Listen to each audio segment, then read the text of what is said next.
Hi, everybody, and welcome to Observing with Webb for September of 2015, the video.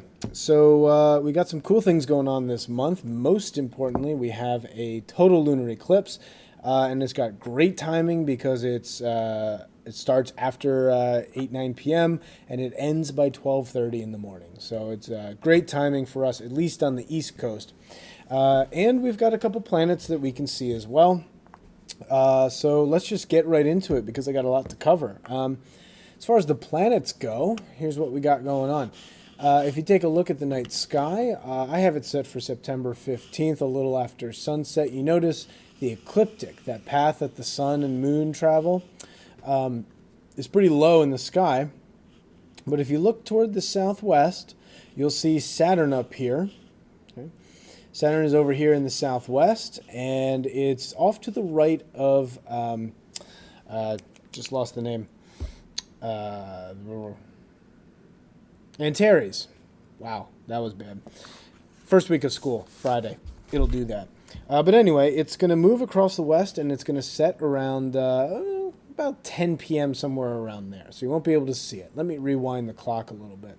And in fact, if you zoom in on Saturn, it's a great time to look at Saturn because of the way that the rings are aligned, or not aligned, if you will. So go out there and get your telescope and take a look at Saturn. Also, on the 18th is a good time to look if you're having trouble finding it, because on the 18th, the moon is right nearby Saturn. If you can find the nice crescent moon, Saturn is off to the left and a little bit lower than the moon. All right, so Saturn's really the only planet you can see for a long, long time. You won't see any other planets on the ecliptic, at least not naked eye ones, until, well, let's keep going forward, until about 4 a.m. Oh, there's Venus popping through. And so Venus is going to pop through a little bit after 4 a.m., and it's going to get higher in the sky as the month goes along. So just keep looking in the morning.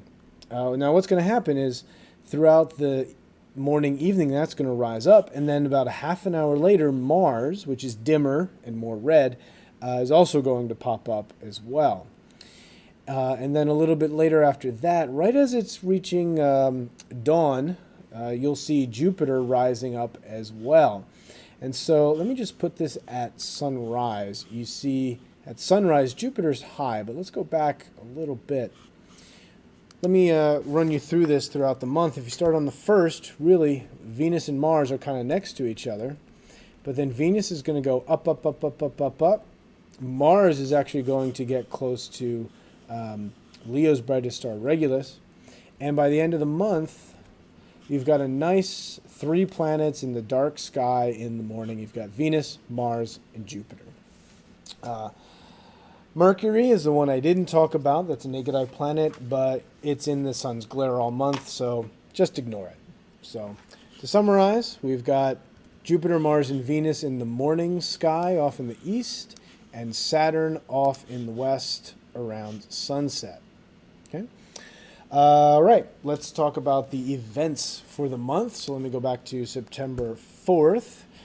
September 4th is interesting because what you'll be able to do is watch the moon uncover Aldebaran. Okay, let me select that one. Let me center on that.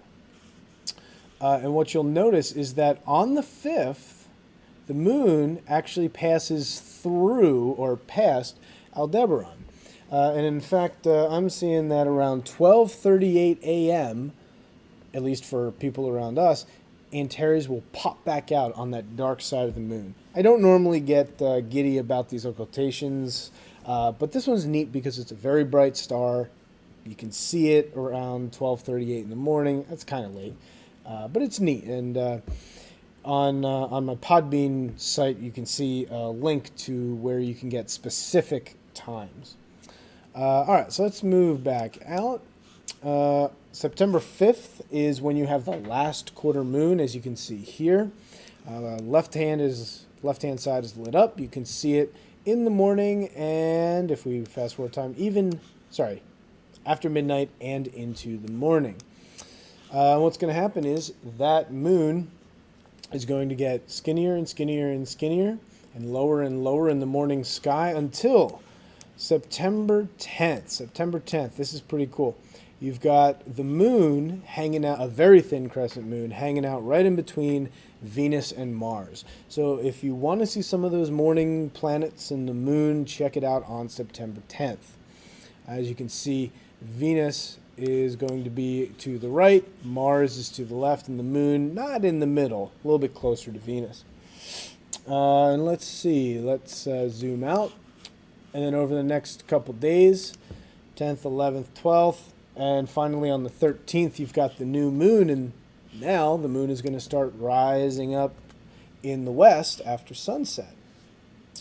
Let's see, in fact, 13th, 14th, let me zoom in a little bit here. 15th, you can actually see the moon maybe. 16th, thicker and higher. 17th, thicker and higher. And 18th is a good time to check out the crescent moon because you'll see Saturn only about 3 degrees below and to the left of the moon. And by 10 p.m., they'll be setting in the west, so you can't see it. So, again, if you're looking for Saturn, look on the 18th. Zoom back out a little bit. If you keep track of the moon over the next couple days, 1, 2, 3, on the 21st, you get the first quarter moon. The right half is lit up. You can only see this from sunset, maybe in the evening, like 4, 5, 6 o'clock. But from sunset until about midnight. Let's see, September 23rd. That's when you have, well, nothing interesting about the moon, but it is the fall equinox. That's when all of the locations on Earth experience about 12 hours a day and 12 hours a night, almost exactly, just because of the way it's situated and the tilt of the Earth's axis, but I'll let you find more about that on the internet. And then lastly, almost lastly, second to last, on the 24th, you will see a close encounter between Mars and Regulus, but you have to wait until the morning. So let me fast forward time as I look east. And there's Mars and Regulus getting very close together. Okay. And finally, the best part of the month, we're going to go to sunset, September 27th, and we're going to fast forward. There's the moon rising up about 7:20, and just an hour after that is when the total lunar eclipse starts. Now, let me talk about some times here and what you're going to see. Okay, let me center on the moon.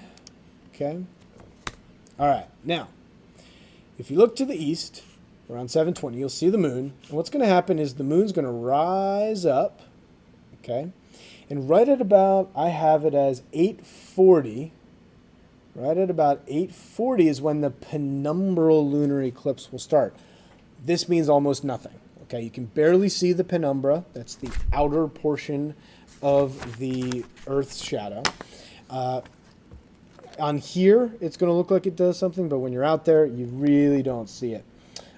So don't get discouraged if you don't see anything at 8:40, okay? The real action starts at about 9:07, okay? At about 9:07, that's when the umbra, or the dark inner portion of the Earth's shadow, the moon starts entering that portion. And so what you'll see is that from 9:07 and on, the moon starts getting eaten up and eaten up and eaten up by the Earth's shadow. And then totality starts at about 10:11 p.m. Now, here's the thing. If you just go out after 10 o'clock and you're looking for the moon, well, it's hard to see because it's not emitting as much light. So if you're looking then, look toward the southeast, see if you can find it there. And then what's going to happen is totality is actually going to last an hour and 12 minutes. What's going to happen is you can barely even see it on here. It's just going to get a little bit darker. It should get the darkest at about 10:48. Now, why is it dark? It's in the shadow. But why do you still see it as reddish orange? The reason is is that if you were on the moon, think about this, you would see the Earth passing in front of the sun, blocking all of the sun's light, except the Earth has an atmosphere. And that atmosphere allows light to pass through it, but not all light. Just the red and orange, maybe a little bit of yellow, but mostly red and orange part of the light gets passed through. Most of the rest of it gets scattered within the atmosphere that's there. But the red and orange, a little bit of yellow, passes through and actually bends, some of it bends toward the surface of the sun. And so what you would see if you were an astronaut, you would see the Earth with a nice red ring around it, which would be super cool. And essentially what you're seeing, being projected on the moon, is all of the sunsets and sunrises all at once from the Earth. Okay? And it's the darkest at about 10:48. Then time's going to pass by, and at about 11:23, that's when the totality ends, and the moon comes out of the Earth's shadow. And that ends at about 12:27. And that's when it's in the penumbra again, but you don't really see it. It shows it on here. And then, let's see, yeah. But anyway, that is about it. I believe the final 12:55 a.m. is when the penumbra leaves. Okay. But anyway, that is a total lunar eclipse. I would encourage all of you to go out and see it. It's really neat to be able to see a moon and all the constellations, because typically the moon drowns out a lot of that light, and you can't see many of the constellations. Also, I feel like the moon gets more of a 3D effect when it's in eclipse. But anyway, I hope you guys get to go out and see that. If we're talking about constellations, I think I'll take like 1 minute to talk about the constellations. It's summer, so if you go out, well, actually, no, it's not really summer. It's the end of summer, going into fall. If you go out, let's say after sunset, around 8:30, something like that, you'll see the summer triangle of Cygnus, Lyra, and Aquila down here. But then if you wait a little longer, wait till midnight, you start seeing the fall constellations. Pegasus with the Great Square, and Andromeda with the beautiful Andromeda Galaxy. Whoop. There we go. And if you wait even longer into the morning, you'll start seeing the winter constellations popping up. Taurus, Auriga, Orion. But you'll get more chances to see them later. Let's see, and you know what? I think that's pretty good. I really hope that you get to go see the total lunar eclipse. I know it's really, really cool. You won't have another one for, I believe, 2 years, something like that. And yeah, again, this was Observing with Webb, and I wish you very clear, dark skies for the month of September.